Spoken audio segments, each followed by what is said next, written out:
Live from the Orion Cygnus arm of the Milky Way galaxy, this is Scientifically Speaking, a weekly half-hour program devoted to elegant curiosities. And I am one of your hosts, Sarah Chang, and joining me as always is Bernie Reim, TJ Star Watcher. How are you, Bernie? Yes, hi Sarah, very good. Bernie is our fantastic professor of astronomy at USM and also the author of the monthly What's Up column in the Portland Press Herald. And for some reason, I have in here that you are the protector of the night skies on our team. Well, yes, for this team, but there's lots of other protectors. Yeah. So reach out to us at WMPG Scientifically Speaking at gmail.com or also on Twitter at WMPG Sci Speak. Bernie, what is up in the night sky for this coming week? Okay, I'm glad you asked. We have a better than usual week coming up because we still have a very exciting comet up there. It's called NEOWISE, which is an acronym for a low Earth orbit satellite that discovered it in March. I've actually had the pleasure of seeing it 3 times. I tried to photograph it once, but my time exposure wasn't long enough. But it's still there. You should be able to see it into early August, and after that you can see it with a pair of binoculars. So try to challenge yourself to see if you can still find it. It's moving west, northwest, just below the Big Dipper right now. You should be able to see it probably as soon as it gets dark by 9:30 you can see it, and it probably gets a little too low in the sky by about 11 p.m. That's the main thing to look for. Now 2 planets are at their best, Jupiter and Saturn. So they come up in the east, like the opposite direction you're facing when you look at the comet. They come up just before sunset, so they're pretty much at their highest by midnight. And then about 11 p.m. Mars comes up, and Mars is coming up a little earlier each night, getting noticeably more orange and brighter and closer to us. All kinds of other countries have launched missions to Mars already because this is an opposition coming up in October. That's when Mars is closest to the Earth, and that's the best time to launch missions. The Chinese, the Arab Emirates, we've launched ones, and the Europeans, so we have more than usual number of missions going to Mars. You should be aware of that when you look at Mars about 10 o'clock at night. And then if you're up early at about 3 o'clock, then Venus rises at about 3 in the morning. And we do have a waxing gibbous moon. It'll actually be full on Sunday, August 2nd, so it's going to look full pretty much the whole weekend. That's the corn, grain, or sturgeon moon for August. So try to find the comet before then. With binoculars, you can probably even see it when the moon's still out. Oh, and there's probably some meteor showers which will be washed out. It's called the Delta Aquarids. It peaks around the end of July, right into early August, and you can see some early Perseids. So a lot of things going on in the night sky. So much going on. It's like a party in the sky. Yeah, pretty much. Yeah, permanent party up there anyway. Pretty much permanent, too much. If Bernie talked too fast, you can also check out the monthly What's Up column in the Portland Press Herald for all the info of the party. And where's that? Bernie. Yes. We have a special guest. We do. Okay, he was a former student of mine. He took my astronomy course a few years ago here at USM. And actually, I just found a nice telescope that he went and bought. I'm always happy when students want to go on to the next step. Some students end up with better telescopes than mine and get into astrophotography and all kinds of neat things. So hopefully you'll be able to do that too. His name is Vukasin Vignjevic, and he is studying economics here at USM. And he's also a good athlete and has a lot of goals in the future. And I remember having some discussions after class and so on, and he was always a very interesting student, and now he's going to take up with that. So he's going to talk about economics and blockchain technology and a lot of other interesting things with us today. So welcome, Vu. I'll call you Vu for short. Yeah, thank you, Bernie. Thank you, Sarah. I'm really excited and happy to be here. Thank you for the kind words. Yeah, so I have been studying economics at the University of Southern Maine for almost about a decade now, going for my bachelor's of art in economics. So I've had a lot of time to process information and things going on within our world since that initiating my degree, and I've noticed that decentralized technology is becoming more and more relevant for us here in America and relevant for people all over the world, especially in third world countries where things like hyperinflation are occurring, and their currency losing value day in and day out. So Yeah, it happens a lot more often than we think. I mean, Yeah. I just think of Venezuela and, Brazil with the real. So we're lucky here in America to have a sovereign dollar that's protected and somewhat stable for the most part. Um, uh, with the pandemic that just happened, we have found out that you know although we are very powerful, that nothing's always guaranteed. So there is still uncertainty. And with that being said, decentralized technology is non-correlated to the real economy and things happening within the real economy. So that's what makes it so important that we have assets that are non-correlated to what's happening in the real economy with regards to employment, income, GDP, and the whole nine, really. Wow, you just gave like a 30,000 foot view of like macroeconomics. So I'm so passionate about this stuff that I just like as I talk about it, I, uh, I have new things that spark in my head, and as I hear others talk, also I become more passionate. So you can see that my view on it. I am pro decentralized technology because I think that's going to solve a lot of the first world problems that we have, first world and third world problems that we have. More importantly, third world problems and in third world countries. I mean, so it's it's an exciting time. Although we are experiencing a lot of you know negative stuff, unfortunately. Sure. Okay, so one of the things that you mentioned, let's step back a little because you Sure. you like covered the whole gamut. One of the things that you mentioned was that you were talking about the U.S. dollar and about its stability. I think that's an interesting comment because um, there are many countries that, for example, they will use the US dollar as their means of like transacting with money instead of their local money. And that's because of there's a certain amount of reliability that's attached to the US dollar. And so I just wonder, what is it that makes the US dollar so stable? Like, what Well, does stability mean?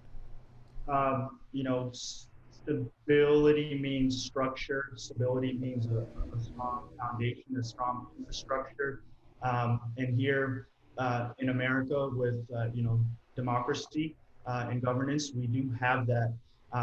But that doesn't mean that the dollar can't lose purchasing power because what inflation does, it doesn't actually impact the dollar, right? It impacts the price of goods and services.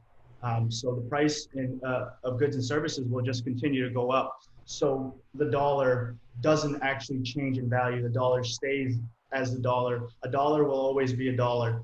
It doesn't change in value. The goods and services do change in value. And what we've seen in the past decade or two is that goods and services are just continuing to go up in in cost, resulting in making it so you need more dollars to accomplish something that you could have accomplished for half the price maybe 10, 15 years ago. Um, and with third world countries, they respect the dollar so much because of what the United States has been able to do for the United States and also, a lot of the world. So the United States has led the world in pretty much creating this structure of being able to transact and with currency, right? Rather than having to barter and exchange value with gold or some sort of commodity or something like that. So the dollar just gained respect and gained belief over this long period of time, and that's why countries, well, and third world countries especially, they like the U.S. dollar because it's gained so much respect from the rest of the world and is considered powerful and will always hold value because the United States is a great country and provides a lot of good for the rest of the world. Even though times like this it's hard to see, but it's it. it'll come back around. We just, we gotta get through it. So Yeah, and so a piece of that you mentioned, like it's the institutions that provide structure or the structural like stability of everything. And so, without good institutions, you can't trust, sure, um, I sure. guess like anything, right? And so, it this reminded me of Hernando de Soto, who he I don't know if you would consider it a theory, but he talks a lot about how poverty is tied to lack of kind of access to Absolutely. corporate law, right? Because they don't have, like, ledgers are not a thing. And so there's no written history, documentation of transactions that occur. So you're talking about those transactions. There's no access to credit there because like you can only borrow say from your friends or whatever. You can't borrow from larger organization or whatever. And then Somebody, yeah, somebody that you can trust and right. Right, right. And then you can't pledge assets, so you can never get investments, as a pledge for whatever your future wealth might be. And so then you can never get ahead. yeah, And yeah, actually, yeah, and actually, I mean, this is an issue in the US still, where if you are poor, you don't have access to, say, credit cards, which give you like 5% cash back or something like that. yeah. I Or even mean, it's or a even really simple credit cards to build in your credit. general. Yes, You know, yes. just to even build your credit to get a foundation to be able to borrow. There's too many people that don't have that access, and with decentralized technologies, it's you have that access right away. It's no question. Everybody's a person, and that's the beauty of decentralized technologies that they don't. There's no discrimination. If Yeah, you're a person, if you're a human, you have the same right as anybody else. And we see that the system to date that has been built off of oppression, unfortunately. Oppression of our earth, over fossil fuels, oils, oppression of commodities, oppression of slave labor. Unfortunately, it's all we've been through it all, and um, that's what's I guess created the wealth, the accumulated the wealth throughout the last few centuries. So we've come to a point in time where technology, the internet, electricity, it's all coming together, and mathematics especially, it's all coming together, and it's created these systems that are going to be able to process, billions of transactions per day, and give each individual person on the earth, regardless of where you live, if you're living, in America, or if you live in a third world country where they don't have institutions that have checks and balances and things like that, so you will have that access. And that's the beauty of this decentralized technology, is when you make the decision to accept that decentralized technology is real, is that you are favoring a system that's going to help all people, not a system that's been dividing the people for so long and created an inequality rate that's higher than ever before. You see that, just this previous pandemic, that the billionaires of like New York City, I saw a tweet, I think it was something like they've gained $500 billion in wealth in 4 months. And we have times of, our last recession in 08, 09, that was caused by the institutions, manipulating regular consumers with the subprime mortgage loans. And they caused the whole nation and all the citizens of the nation to lose $19 trillion of wealth. So it's it, it's time that the technology that's there and accessible to all people, because I believe that we're at a point in time in history that there are more computers than there are people on the earth. So for us to finally have a decentralized currency that accessible to all people, is here. It's here, for sure. I feel like this is like you're speaking about like the grounds for morality through this Well, decentralization. well, it is. It's all connected. That's a huge, and with economics, uh, I can I can kind of try to piece that together, and I do think it's highly connected. And I do think the people that are creating these geniuses out there, it's a beautiful world because we have good people out there that are creating these decentralized technologies. And it takes a lot of effort to create systems like that. And what they're doing is that they're giving power back to the people. But before you jump into, decentralized technologies, you should always, do your own research. Like a math class in college, there's prerequisites, and you want to get the fundamentals down before, you participate in a decentralized economy, because it's going to help you in the long run. I'm an athlete, and when I was younger, I always focused on the fundamentals, and now 15 years later, I can still be an athlete because of that reason. Let's talk, like, break down what decentralization means. So you had mentioned, like, you keep talking about kind of the developing countries and poor people in developing countries, especially. And one of the things that I've heard before is that those who are poor have access to, like, the documentation that they own property. They will let you know. They will say, like, this is my house, this is my land, this is my whatever. But then rich folks, very wealthy folks, will actually hide their assets. And one of the things that I feel like we often hear as far as the case for not only decentralization, which is like one aspect that it follows kind of blockchain technology. Real quick. Yeah. So why I think that it is because um, wealth accumulation up until this point has been through a centralized source.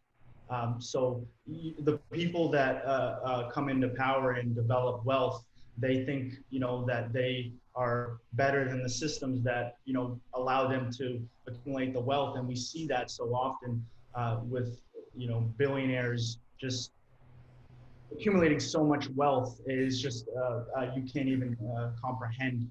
Uh, we can't comprehend it with our minds.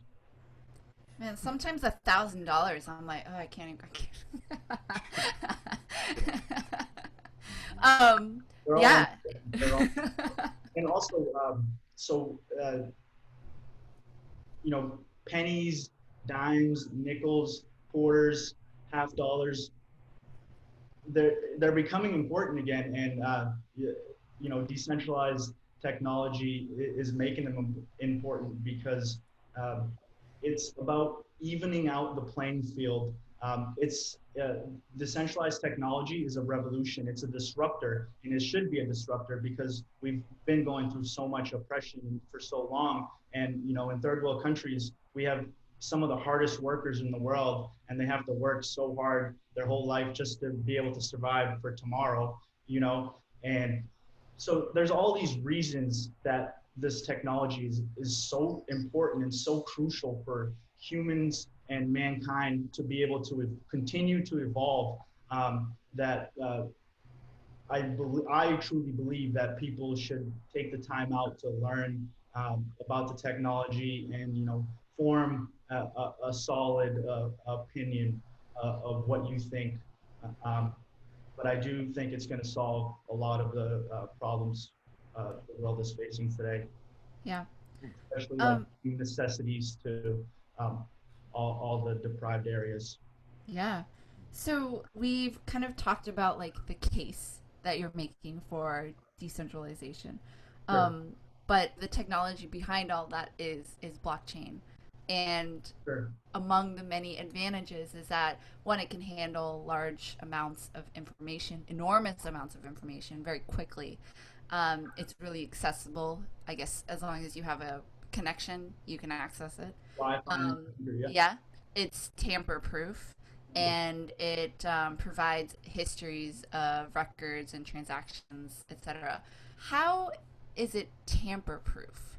Bitcoin is a technology that is built on a never-ending algorithm. A blockchain takes transactions, a set number of transactions, and ties it into one algorithm, and then closes the block, which initiates a new blockchain. Once a new blockchain is initiated, you can't get back to the last block algorithm, but you can see the transaction. So the transaction is always going to be there, but the algorithm, which is a never-ending algorithm, is going to produce numbers forever because it's running on a system of nodes that are decentralized and powered by computers all throughout the world. I think I I'm not totally right. I haven't checked in a few years, but I think there's like 12,000 nodes or something along those, maybe 10,000 nodes all over the world. The nodes process all the information, and then they produce history, and the history can't be tampered with. I'm not 100% sure if the node can be penetrated or not, but if one node is penetrated, there's thousands of others to protect the system. Yeah. So there's a lot of, I guess, would you call that redundancy? Yeah. Yeah, so you can say it's very repetitive in the sense that the blockchain Bitcoin does what a blockchain what a Bitcoin is supposed to do, which is it takes currency and changes the energy of the currency into a digital data piece, and those are called Bitcoins. And that was the first decentralized technology that opened up the entire doorway for this digital global economy. Okay, so you've described how you essentially can't go back and change a transaction. And so that's a solution because, It's just history, it's data. And although it's anonymous to a degree, the transaction represents, if you do a transaction, one side of the transaction represents, those numbers represent because you're the one participating in the transaction. So it's really no different than going to a bank and giving a bank your name, and you having it's no different. It's a way to represent your wallet or your bank account, for instance, whether you want it to be represented in numbers or whether you want it to be represented within your name. You can within Bitcoin, although you can't represent Bitcoin with your name, but you can have a wallet that represents your name and it holds Bitcoin. So it's very, very similar to the modern banking, and but just no need for the exchange of paper because there really isn't a need. Everybody has a cell phone. Probably everybody has an iPad and a laptop also. So it's just we're at the point. We have to embrace evolution, and I think once we do, it's going to help us. yeah. There's probably going to be flaws along the way, but it will. It's those are things. It's a superior accounting system derived in blockchain form, and you decide which blockchains are important because you analyze the issues going on in the world, right? So we know that world hunger is really important. So we can create a Bitcoin address and dedicate it to solving world hunger if we wanted to, and and then people from all over the world could donate. That was just a quick example, but there's all sorts of problems that need to be solved within the world that we have today, and superior accounting and accessible decentralized ledgers are a huge component to it because you can go pop right on your cell phone and get the history.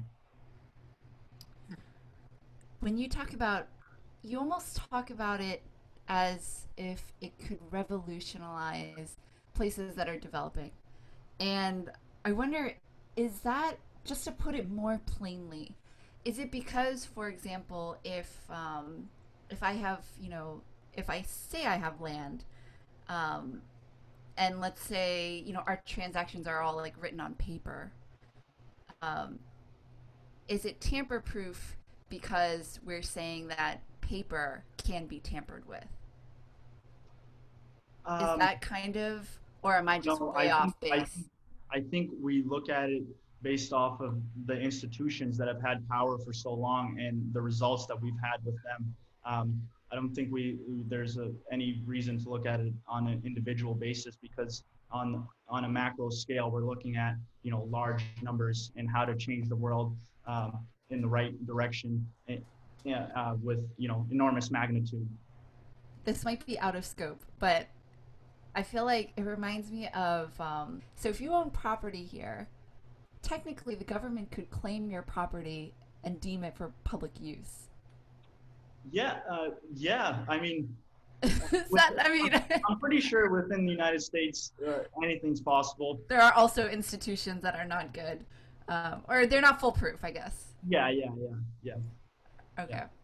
What is the likelihood? I know we talked about, like, hacking into a node.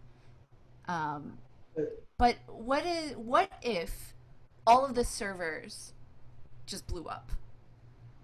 Like in the Um, it- I don't know if it's possible. I haven't looked in the right, I haven't had that information passed by me.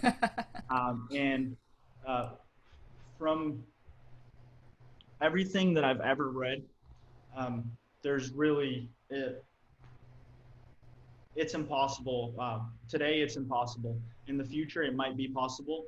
But Bitcoin was formed to last till at least 2140. Hmm. So we'll What does see. that mean? What does that mean that it has an expiration? So by then, the creators of Bitcoin believe that there'll be better technology, or the creators of Bitcoin. Nobody knows who created Bitcoin. Yeah, nobody knows. Nobody knows. So that's a toss up. So I didn't mean it. I just meant whoever. Yep. Bitcoin Bitcoin was somehow made. So they uh, my assumption is they think that there'll be better technology by 2040. What do you have any idea of what that better technology could be? I definitely still believe it's going to be decentralized, because we have learned throughout history that when a central source has too much power, they abuse it. So it'll definitely be decentralized. That doesn't mean, the company that builds the decentralized blockchain doesn't have influence, but the decentralized blockchain runs off an algorithm that can't be changed. So we'll see. We'll see how it all works. But Yeah. it's Who it's knows what? yeah, it's moving. It's moving very fast and very rapidly. Today, or last week, so there was a DC federal court deemed Bitcoin real money last week officially. Oh, wow. Yep. That's new. Yeah, that's very, very new. That was like one of the most important pieces of, most important information for decentralized technology since the beginning of it. Um, and another thing is that Bitcoin has gone up today, a few $1,000s. I think it's $2,000. It's having a really good week because banks in the United States finally announced that they will hold Bitcoin and digital assets for customers. So they are making that adoption. This is something that's been a toss-up within the market sentiment for a few years now, and it's finally coming to fruition. So there's just a lot of energy, a lot of positive energy behind the decentralized technology movement right now. Wow. That's awesome. Yeah, it really is. It's really, really good for mankind, for this earth. It's really, like, it's what we need, because we'll be able to, I guess, abuse the people of the earth and the earth way less, and Hmm. still have value and Using people and, like, I guess, like, the corruptness that comes with centralizing wealth. Are we really talking about we're not necessarily talking about slavery per se, but well, making it so that they don't have access, yeah, right? and stacking the odds against the people, Mm. making and making the odds better for the institutions. If you think about it, that's not how it should be set up. Yeah. because the people are the fuel. The people are the fuel to the economy. So the people should um, be able to at least get some benefits. For the last 40 or 50 years, wages in the United States have stayed the same, but we've seen, technology and productivity skyrocket. So where's the the difference there? And we know where it is. They've already pocketed all that. So Yeah. yeah. I'm curious, with their, how we were kind of talking about, personal credit. Is there something like a credit score that you would tie to, or is that just irrelevant? It's irrelevant because it's there's no need for it, because the whole point is to give accessibility to people that haven't had it, right? So we don't need a credit score anymore, because a credit score represents that you're not good enough because you haven't had the right training or haven't had the right opportunities given to you, so you haven't been able to build a foundation to be able to accumulate a little bit of wealth to be able to borrow and to be able to do something. Now we've come to a point in time where it's decentralized, where this credit score is irrelevant. It's very irrelevant, and it's good that it is, because a credit score has just been it's like a literacy test for voting. It's like the same, it's almost the same thing. And it's unfortunate, but we see that the world has experienced a lot of oppression throughout history, and that this is what sparked, this is the result of it. It's decentralized technology. This is the solution. Yeah. So, Vu, when you mentioned the year, they're going to be 21 million Bitcoin as a total mining number. So Sure. it could be that 18.5 million were already mined, but it gets progressively more difficult to mine the last. Yes. It's based on computer technology and knowledge, and so that it ruled out inflation and all those type of things. It's a really clever system.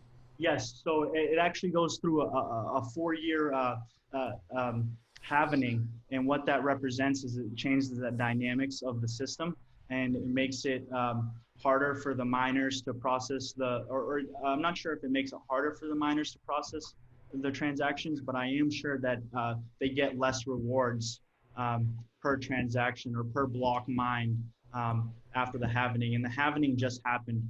So that was a huge milestone for Bitcoin. And a lot of the people out there, experts, uh, activists, and people that just support it, believe that this happening, that Bitcoin will be upwards to 100,000 per Bitcoin. There's no guarantee, obviously, but the economics behind it, and the stock to flow ratio, I think is what they call it, says that it's in an upward trajectory. Yeah, so it's about $10,000 now, just to have our listeners have a base. It was as high as 20,000 at one point, and kind of dropped. But this is the important aspect of Bitcoin. Yeah. So one Bitcoin does cost about 10, 11,000 right now, but one Bitcoin can be broken up into 100 million pieces. And each piece of Bitcoin, each piece of that 100 million is called a Satoshi. So there's 100 million Satoshis in one Bitcoin. And what that does is, so as we continue to print more money, and other parts of the world continue to print more money because they need to keep their wealth stable, and inflate it, we we'll see more of that transition into Bitcoin. Bitcoin is, I like to, as a way to visualize it, I like to look at it as a scanner. It takes the dollar and scans it, and then changes its energy. So it's really, really cool, and it's really, really important. Yeah, I like that analogy. Yeah, Thank and you. yeah, good. So I'm also so blockchain technology isn't just applied to currency. No, it's applied. It's applied to all sorts of different stuff. It can, it can be for like counterfeit goods. Like VeChain is one of a blockchains that is I believe they just recently partnered with Walmart, and what they do is they put a QR code on each individual product that they make or that manufacturers make for them, and then that product is scanned each way of the each hand that it passes through. So it's kind of like a logistics organizer. So when the person does purchase a product, and nowadays people love to spend money, so they like to get their dollars worth, right? So if they're buying a high priced item, they want to know that it's not a counterfeit good. You're not buying fake Jordans, you're getting the real Jordans built from the Jordan manufacturer, and that QR code will represent that it was built there because it's a piece of data,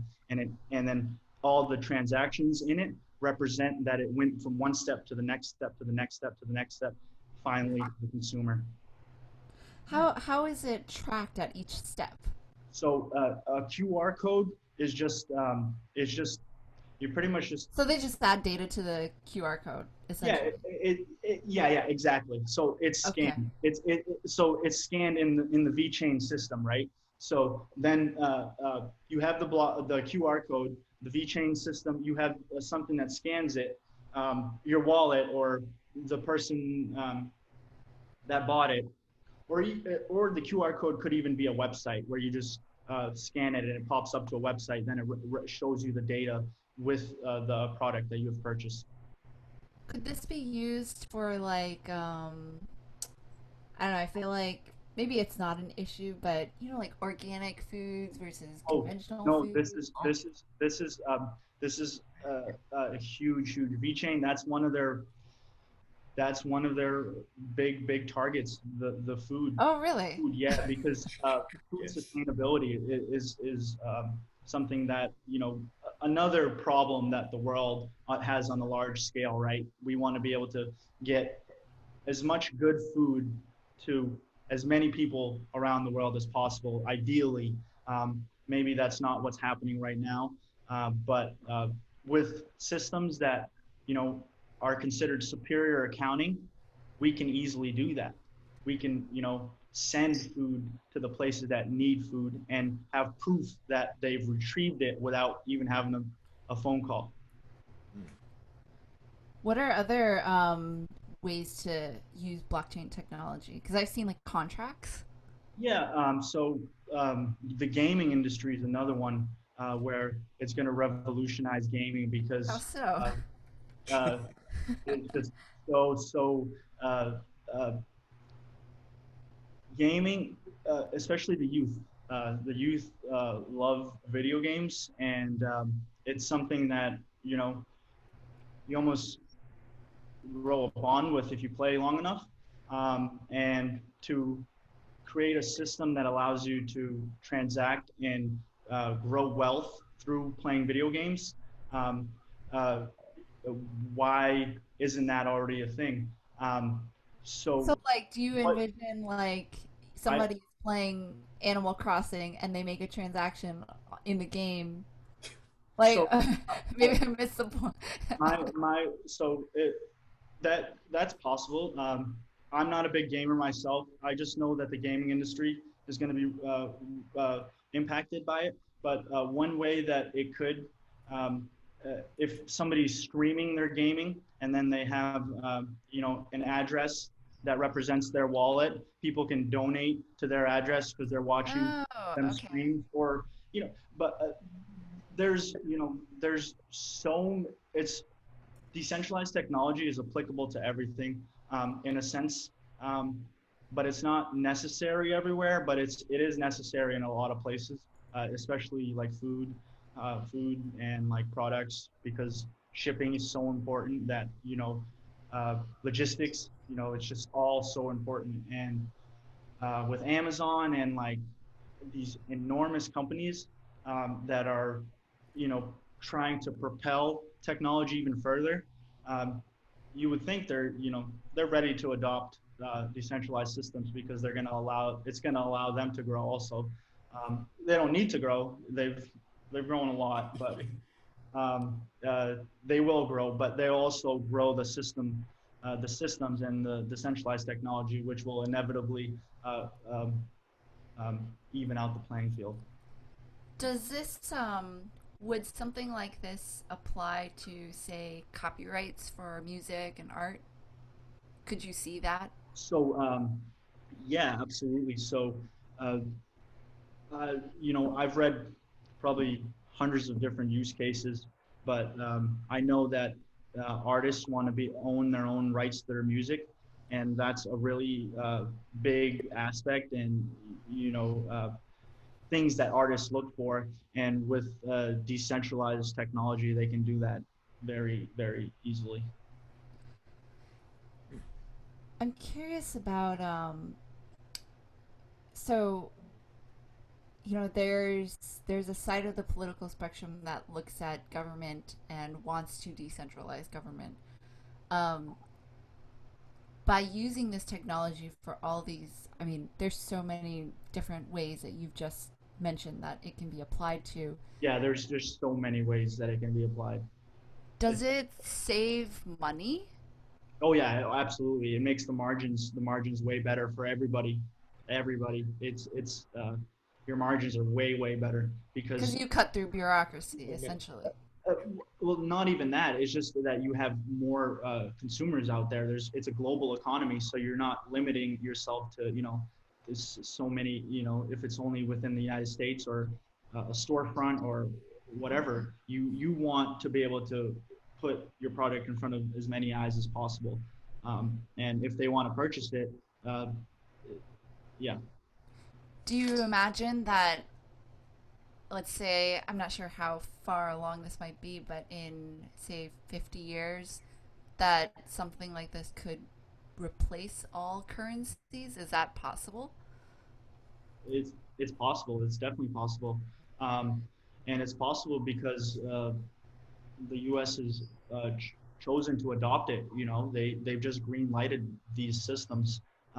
So just because we have the dollar right now doesn't mean the dollar is going to be applicable in the future. Because if they adopt the bitcoins and there's a set number of Bitcoin, they can hold so many Bitcoin to the point where they have just as much power as in just printing dollars to supply as much as they think is necessary.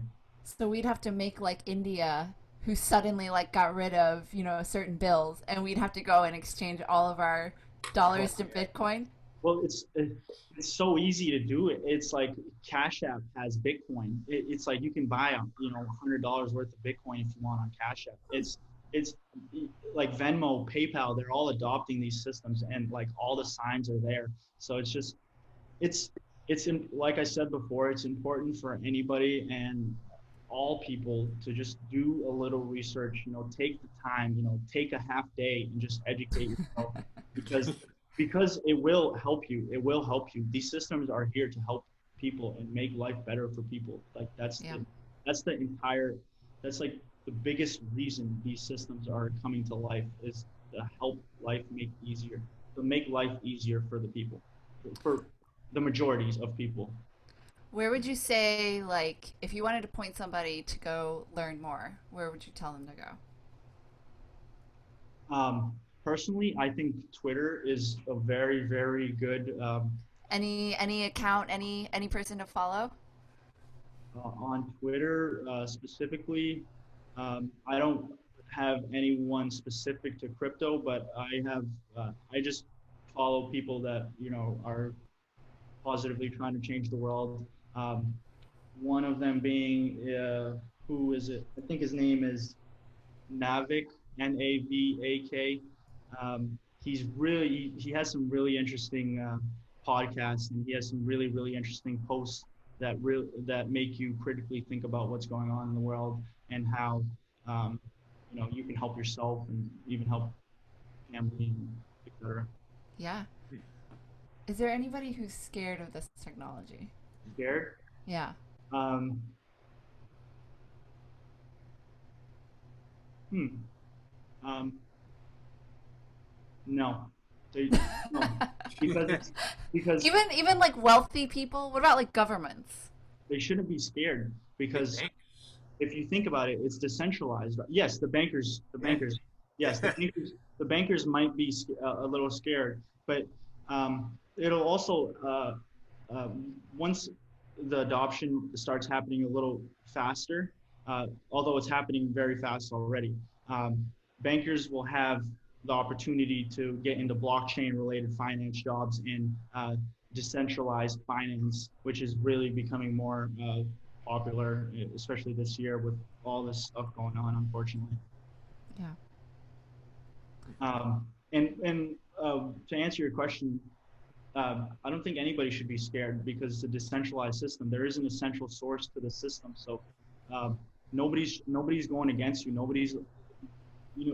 There isn't a reason to be scared because there isn't a force on the other end trying to take away your value. So it actually is there to appreciate. So. Well, thank you so much, Vu, for joining us on the show today. No, thank you for having me. This has been really awesome. No, it's, I don't think we've ever had somebody who's so enthusiastic and who just has such a passion for, like, this technology. Thank you. Thank you. It's, you journey through life. I was born in a third world country, and I've just studied economics, and it's allowed me to become more empathetic for the rest of the world. And I think that's just what we need as people. We need more of that. So. Yeah. No, I see like beauty in your soul just from. Thank you. Thank you so much. And Professor Bernie, You've been listening. Oh. Inviting me.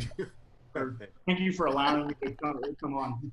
Yeah. No, you are our like special guest. You are our I don't know what the right word is. Like our not royal guest, but you know, our our amazing guest. You have been listening to Scientifically Speaking here on WMPG with myself, Bernie, and Vu. Stay tuned for songs from Mother Russia and her neighboring countries with our tour on Zuki Lucy. And from your favorite nerds, we wish you safe viewing and clear skies.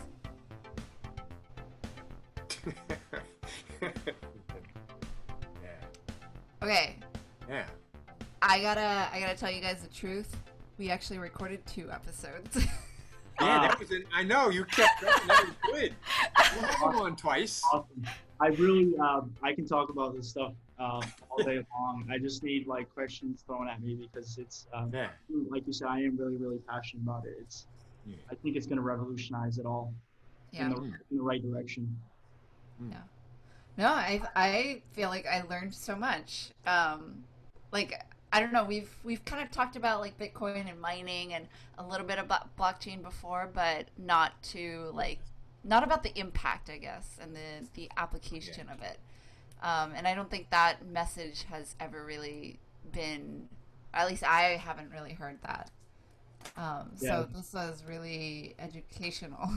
It's cool to know why it's important. Then you can kind of grasp why it's going to prosper within our society.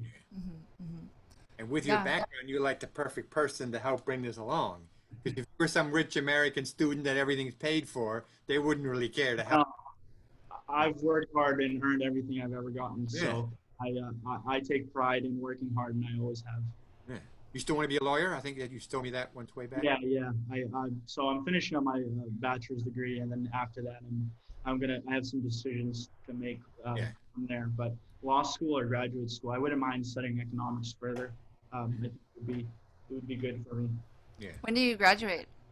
So the plan is to graduate in December. I have 5 credits left now, and I'm all done. I'm super, super, super excited. That's awesome. That's good. Do you? I was gonna ask on air, but then I was like, maybe not. Do you have any Bitcoin? I partake in a little bit of Bitcoin. Why do you say that like it's like alcohol? You know, like I partake in it a little bit. Probably have like 30 of them. God willing, maybe one day. Yeah. But I think it's the whole ecosystem with regards to the decentralized technologies are this decade is a lot is going to happen. Mm. Yeah. Yeah, I mean, it's kind of like, especially this has allowed us to see how vulnerable a lot of us are.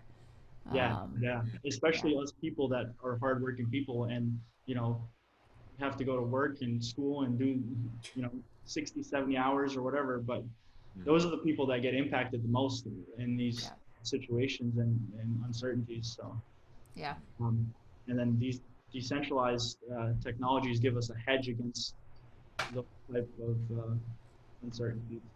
yeah. How would that Almost like, tie into like how would that tie into like microfinance or something? um, Like that whole idea. microfinance in what sense? Like, Well, for like poor people in India, where that whole thing started, the oh, Grameen Bank and everything, and um, So they actually talk about that. Hernando talks about that, where microfinance.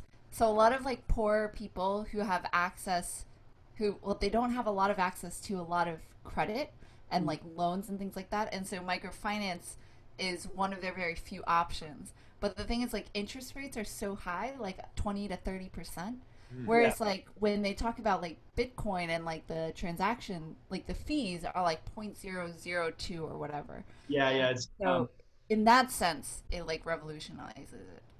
any system that is charging 20 to 30% interest is not a system you want to be using. And now in today's age, 2020, there's no reason to. There is no reason. Yeah. yeah. So Yeah, another thing that the blockchain is good for that I found when I was doing my research, I was going to mention it, but it's also good for voter information and keeping elections honest. Get all the data safely. yeah, Be yeah. really important in November. I I, I wonder if it is implemented yet, the blockchain polling system or how they're doing that because and if it is decentralized also because that could definitely be a use case for sure, for sure. Yeah. I got one more question actually.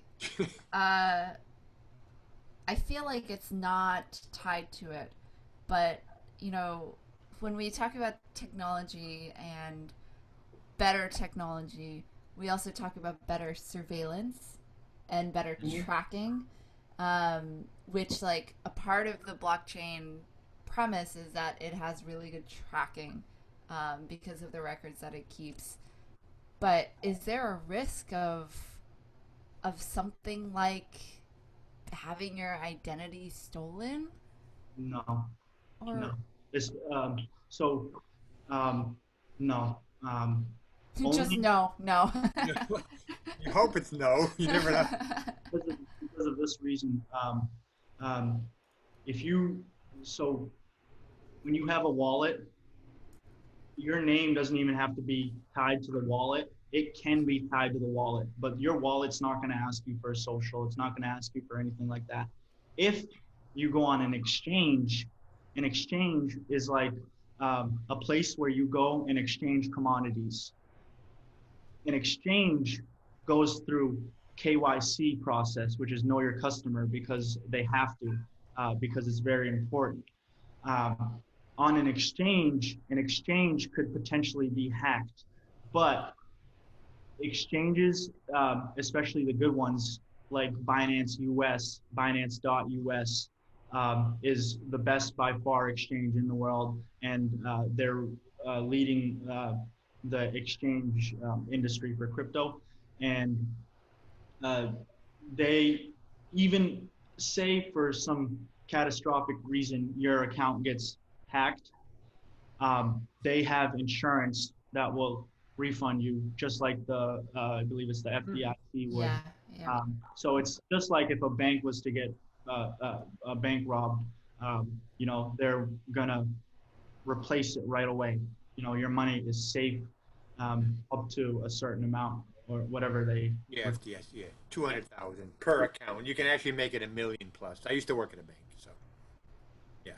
I'd like to I'd like to get to 100 million into the bank account first. Yeah, okay, good, yeah. You'll be there soon, don't worry. You're still young. Yeah, exactly, exactly. Yeah.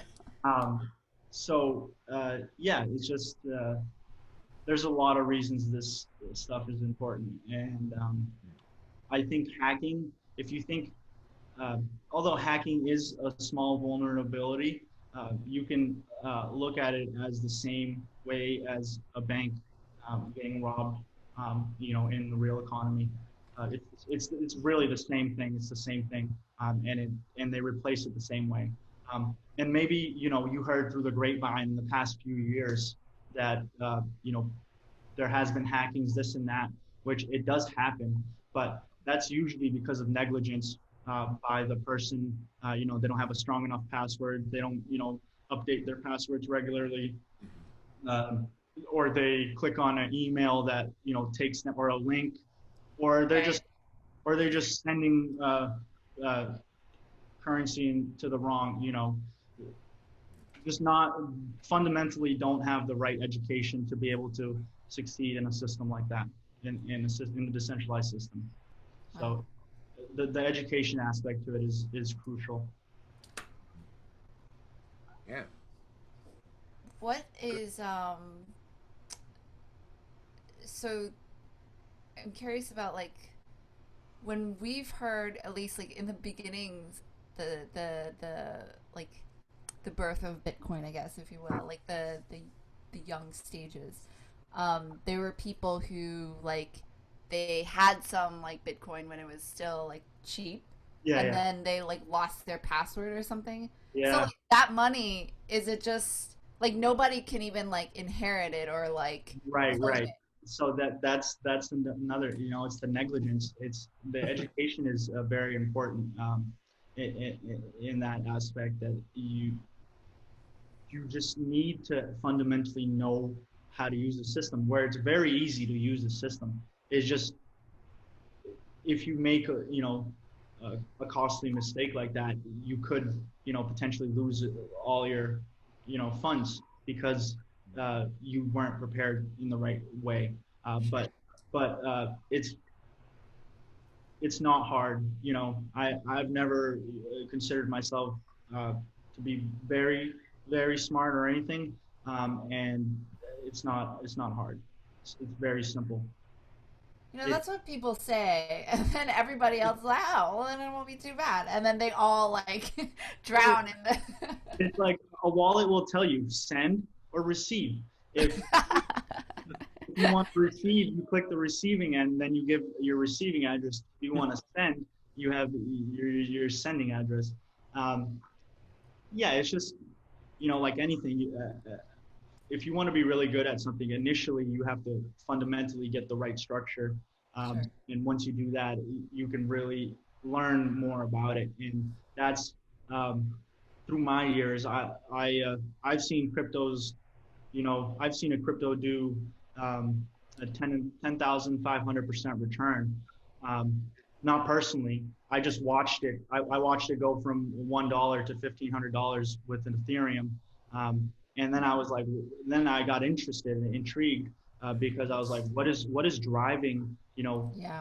this to go from $1 to $1,500? Like, there's got to be some reason why this is happening. And then, that's how I learned about the decentralized technologies and so on.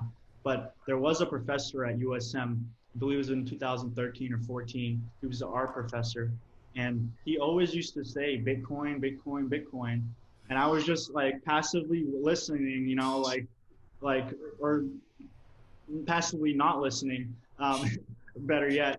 And yeah, he had mentioned it, and then I heard about it. So I would read an article here and there, maybe read a tweet about it, and then over time it just became more and more interesting. And then it's like, all right, this isn't really something that's a fad. This is evolution. This is technology. This is the real deal. This is mathematics, and it's all coming together and allowed a system to layer into every sector in the world and help assist any sector in every sector if it needs to.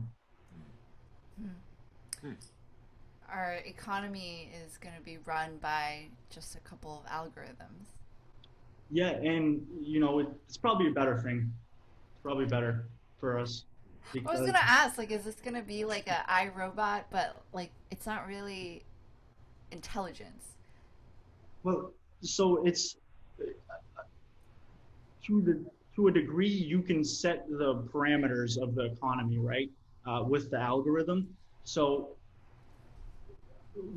the politicians, or once this gets like, once our economy is adopted by an AI technology or an algorithm, there's going to be politicians that get experts, and they work together, right, to find what's going to be the best system to make this economy thrive for as long as possible, to make sure that the inequality rate isn't rising so fast, and so on. So they're going to be able to kind of set the parameters to the decentralized system. Although it's a decentralized system, it has to be made by somebody or something, right? Because it can't just poof out of thin air. So you are creating the algorithm, and then the algorithm does its job for as long as it's supposed to. Yeah. Or you can create a better one or something. Yeah, or you can create a better one, which is likely going to happen, because with new knowledge, that's what the science and new knowledge, we are change our minds. That's the beauty of it. We have to adapt.